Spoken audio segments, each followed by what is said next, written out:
നോക്കട്ടെ, ചിലപ്പോൾ പറയാൻ പറ്റും. ഇതിൻ്റെ ഇടയിൽ ഞാൻ വിളിച്ചളായി. ആ പടത്തിലല്ലേ ഉള്ളൂ ഞാൻ ദൂരം പറയാളെ പറഞ്ഞിട്ട് കാര്യം മുങ്ങിക്കളഞ്ഞി. നീ കിണിച്ചോണ്ടല്ലേ നീ കുളഞ്ഞിക്കാരൻ തയ്യാറായിക്കോ.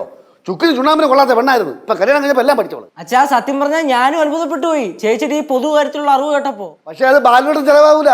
ബാലിന് അറിയാം ഇടയാതെ നിന്നാ കൊടുക്കേണ്ട സമയത്ത് കൊടുക്കും. പിടിച്ച് മേടിക്കാനും എനിക്കറിയാം. അവിടെ എല്ലാം കേട്ടോണ്ടിരിപ്പുണ്ടായിരുന്ന ഞാൻ കേട്ടോണ്ടിരിപ്പുണ്ടായിരുന്നു. എടാ ഇതൊക്കെ അവസാനം കേസിലാ തീരുള്ളൂ എനിക്ക് നന്നായിട്ട് അറിയാം. അതുകൊണ്ടാണ് ഇതിന്റെ നിയമവശങ്ങളൊക്കെ പഠിച്ച് ഞാൻ തക്കം പാത്ത് നിന്നത്. ഇത് എന്റെ അച്ഛനും അമ്മ എനിക്ക് എഴുതി തന്ന സ്വത്തല്ല. അങ്ങനെയാണ് എനിക്ക് പാരമ്പര്യം പറഞ്ഞ് കേസെടുക്കായിരുന്നു. ഇത് രാഘവമ്മ എന്റെ പേര് എഴുതി തന്ന സ്വത്താണ്. നീ എന്ത് ചെയ്യുന്നു? ആണോ? അതിനൊക്കെ വകുപ്പുണ്ട് അച്ഛാ. എൻ്റെ ഒരു ഫ്രണ്ട് ഉണ്ട്, പുള്ളിക്കാരി സിവിൽ അഡ്വക്കേറ്റ് ആണ്. പുള്ളിക്കാരി വിചാരിച്ച അച്ഛൻ്റെ ഈ പ്രോപ്പർട്ടിയുടെ എല്ലാ ഡീറ്റെയിൽസും പുല്ല് പോലെ എടുക്കാൻ പറ്റും. അതുകൊണ്ട് അച്ഛൻ കോടതി വരാന്ത കയറി ഇറങ്ങാനേ ഇടുപ്പിൽ പൈസയും പിടിച്ചോണ്ട് നടന്നോ. നീ സീരിയസ് ആയിട്ടാണ് ഇപ്പൊ പറഞ്ഞതല്ല? അയ്യോ അല്ല, തമാശ. പിന്നെ സീരിയസ് അല്ലാണ്ട് എന്റെ ജീവിതത്തിന്റെ കാര്യമല്ല. മക്കളെ ലച്ചു, ഈ വസ്തുവേ 5 പേർക്കും കൂടെ ഉള്ളതാണ്. ആ അത് ശരിയാണ്. ചേട്ടൻ എനിക്ക് വേണ്ടി ഒപ്പിട്ട് തരും ഇല്ല ഏട്ടാ? ചേട്ടൻ മൈനർ അല്ലല്ലോ. അല്ല, ആ പക്ഷെ ഒപ്പിട്ട് തരും. തരും. അങ്ങനെയാണെങ്കിൽ ഈ 50 സെന്റ് സ്ഥലത്ത് നിന്ന് 20 സെന്റ് സ്ഥലം അത് എന്റെ പേരിൽ അച്ഛൻ എഴുതി തരും. എന്തായാലും ഒരു 3-3.5 ലക്ഷം രൂപ സെന്റിന് വില കിട്ടും. എന്റെ ഒരു 60 ലക്ഷം രൂപ അക്കൗണ്ടിലും കാണും. അവിടെ വില ഇടിഞ്ഞു. അയ്യോ ഇടിഞ്ഞ ഒരു കുഴപ്പമില്ല, ഞാൻ പൊക്കി എടുത്തോളാം. എന്റെ ലച്ചു ഒന്ന് പതുക്കെ പറ. നാട്ടുകാർ വിചാരിക്കും ഇവിടെ എന്താണ് ഇപ്പോഴേ വസ്തുവിന് വേണ്ടി അടി തുടങ്ങിയാന്ന് എല്ലാം കൂടി. എന്റെ സ്ഥലം എനിക്ക് വേണം. എന്തോന്ന്? എന്റെ സ്ഥലം എനിക്ക് വേണം. സ്ഥലം വേണോ ഐസ്ക്രീം വേണോ? ഐസ്ക്രീം. രക്ഷപ്പെട്ടു. 10 രൂപയ്ക്ക് താകേസ് ഒതുക്കി. അതെ, ബാലു നേരത്തെ പ്രതീക്ഷ തന്നെ. ബാലു തെറ്റൂല. അച്ഛാ ഇനിയിപ്പോ അളിയനും കൂടി അങ്ങനെ പറഞ്ഞു ഇവൾക്ക് എന്താ വേണ്ട കൊടുക്കുക. അച്ഛനത് ഇങ്ങനെ മുറുകെ പിടിച്ചുകൊണ്ടിരിക്കണോണ്ടേ ഇതിങ്ങനെ തീരത്തൊന്നുമില്ല. അതുകൊണ്ട് ഈ സ്ഥലത്തിന്റെ പ്രശ്നം തീർന്നു കഴിഞ്ഞാൽ ഞാൻ നേരെ നെയ്യാറ്റിൻകരയിലും പടലത്തും പോകും. എന്നിട്ട് അവിടെ പോയിട്ട് അച്ഛൻ്റെ അമ്മയുടെ ഷെയർ ചെയ്ത് മേടിക്കും. എന്നിട്ട് അതിൽ നിന്ന് ഞാൻ എന്റെ ഷെയർ ചെയ്ത് മേടിക്കും. ഈ പടലം പൊട്ടി തോളി തട്ടി കൊച്ചിച്ചോണ്ട് അടടി പറഞ്ഞാട്ടടി ഏട്ടാ. നീ അവിടെ മുടിയനെ കളയി തുടങ്ങി കുറച്ച് കഴിയുമ്പോൾ അതിനെല്ലാം കൂടെ കോടതി കയറി നടക്കാം. അവിടെ ബഹളവും വക്കാനായിട്ട് കുറെ നാൾ നീണ്ടു അങ്ങ് പോകും. എന്റെ അച്ഛ ചെയ്യേണ്ട കാര്യം ചെയ്യേണ്ട സമയത്ത് ചെയ്താണ്ടല്ലോ ഒരു പ്രശ്നം ഉണ്ടാവില്ല. കേട്ടുവേ എന്റെ മോളെ, നല്ല മിടിക്ക് കേട്ടാ. അച്ഛൻ സമ്മതിച്ച്. Thank you. എന്റെ പൊന്നു, ഞാനൊരു കാര്യം പറയട്ടെ.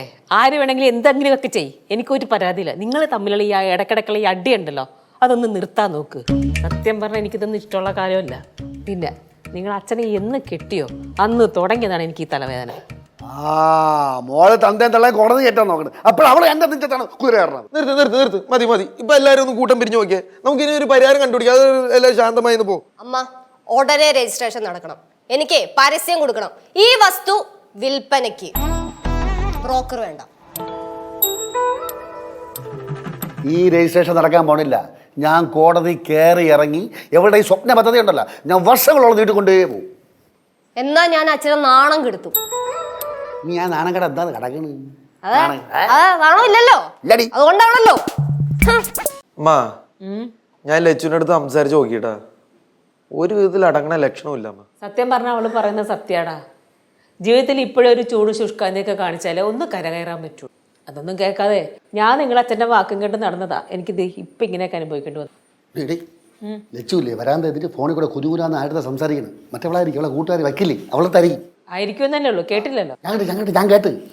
നീലു വാശിയുടെ പുറത്ത് എന്നെ തോപ്പിച്ചോണ്ട് ഒന്നും നടന്നു വിചാരിക്കണ്ട. അച്ഛാ ഇത് വല്ലാത്ത കഷ്ടം തന്നെ കേട്ടാ. അച്ഛൻ്റെ പൊടിക്ക് അടങ്ങച്ചാ ഒന്നുമില്ലെങ്കിൽ ചേച്ചിക്ക് എന്തെങ്കിലും അത്യാവശ്യം വരുമ്പോൾ നമ്മൾ വേണ്ടേ സഹായിക്കാൻ? എടാ സമ്മതിച്ചടേ എന്ന് പറഞ്ഞ് ചെക്കട്ടത്തിട്ട് അടിക്കും പോലെയാ സഹായിച്ച് നോക്കണത്.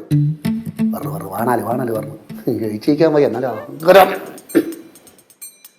അമ്മ ചർച്ച എത്ര വേണമെങ്കിലും ആയിക്കോ, ഒരു കുഴപ്പമില്ല. പക്ഷെ 2 വാക്ക്. ഈ സ്ഥലം എഴുതി തരുമോ ഇല്ലയോ? നീ ഒരു പൊടിക്ക് അടങ്ങടി. 2 സോൾവ് ചെയ്ത് സമാനത്തോടെ അച്ഛനെ കൊണ്ട് സമ്മതിക്കാന്ന്. അങ്ങനെ അടങ്ങാൻ പറ്റൂലെന്നേ. ഞാനേ 2 കൽപ്പിച്ച. അച്ഛൻ പറഞ്ഞത് ശരി. കല്യാണം കഴിഞ്ഞ ശേഷം അഹങ്കാരം. ഒറ്റ മിണ്ടാതിരുന്നോ, അവള് കേട്ട നിന്നെ വിഴുങ്ങിക്കളയും. പറഞ്ഞില്ലാന്ന് വേണ്ട. അത് പണ്ടെന്റെ അണ്ണൻ രാജേന്ദ്ര അണ്ണൻ ഇതുവരെ എന്താ വസ്തുവിന്റെ കാര്യം പറഞ്ഞ അച്ഛൻ്റെ അടുത്ത് ചെന്ന് ബാക്കിയില്ല സംസാരിച്ച് ഒരു അറ്റ ആറി ഇതാ കിടക്കണം. എന്നിട്ട് അവിടെ ഇട്ട് ചവിട്ടെ കൂട്ടി കിടന്ന് അയ്യോ എന്ന് വിളിച്ച് അവസരം മാപ്പ് പറഞ്ഞു. അറിയാം അത് ചേട്ടത്തെയും മക്കളും കൂടെ കിടന്ന് അച്ഛനൊക്കെ കടന്ന് കാല് പിടിച്ച് മാപ്പ് പറഞ്ഞു. അച്ഛൻ എവിടെ മുറ്റം തൊട്ട് കളങ്കോര് ഓട്ടിച്ച് കഴിച്ചു. അത് പറഞ്ഞ് നിൽക്കാറില്ല. അല്ല ഞാൻ പറഞ്ഞു വരുന്നില്ല. അമ്മ പറയും എനിക്ക് അച്ഛൻ്റെ അതേ സുഖമാണെന്ന്. വിളിച്ചാൽ കൊള്ളാം എല്ലാത്തിനും.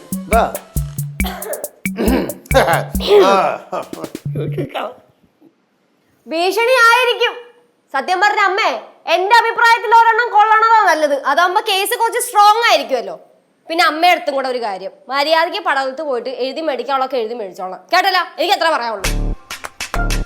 മാ ഇതിപ്പോ അച്ഛന്റെ കൂടെ നിക്കാൻ പറ്റൂല, ലച്ചേച്ചിയുടെ കൂടെ നിക്കാൻ പറ്റൂല എന്നുള്ള അവസ്ഥയായി പോയല്ല. എടി എടി എടി ഈ വെടികൊണ്ട പന്നിയെ പോലെ ഫോണും പിടിച്ചോണ്ട് അവള് എങ്ങോട്ട് ഓടണടി? ഓടട്ട് ഏതൊരു ഓടും അറിയല്ലേ? കണ്ട ഓണിന് ഓട്ടം വെക്കാൻ പോണ മിക്കവാറും അച്ഛനായിരിക്കും. ഞാൻ എവിടെ ഓടണത്? കാരണം അച്ഛന്റെ അമ്മേന്റെ വക ആൺമക്കൾക്കും പെൺമക്കൾക്കും വീതിച്ച് തുല്യമായി കൊടുക്കണം. അതിപ്പോ ഏത് കോടതി പോയി പറഞ്ഞാലും കോടതി ഇതേ പറയുള്ളൂ. മകളെ വരട്ടല്ല, കൂടുതൽ അച്ഛനെ വരട്ടല്ലേടാ. അച്ഛൻ മേടിക്കൊന്നുമില്ല, പക്ഷെ ഇതുപോലെ പിടിച്ചു വാങ്ങിയത് നിന്നാണ്ടല്ല അച്ഛൻ കൈ കൊണ്ട് നോക്കി നിൽക്കില്ല. അച്ഛന്റെ സംസാരം കണ്ട ഒട്ടും പേടിയില്ല. അച്ഛൻ നല്ല പേടിയുണ്ടെന്ന് സംസാരത്തിൽ തന്നെ അറിയാം. അച്ഛന് നല്ല പേടിയുണ്ടെന്ന് അച്ഛന്റെ സംസാരത്തിൽ തന്നെ അറിയാമെന്ന്. എനിക്കാ പേടി, ഞാൻ ഇതിനടി പേടിക്കുന്നത്. എന്തോന്ന് അച്ഛാ ഇത്? എടാ എന്ത് വന്നാലും തറയിൽ കൂടെ വരുമോ? ഇനി എന്താ ആകാശത്ത് തുടർന്നാലും അത് എങ്ങനെ നേരിടുമെന്ന് പാലും അറിയാം കേട്ടാ.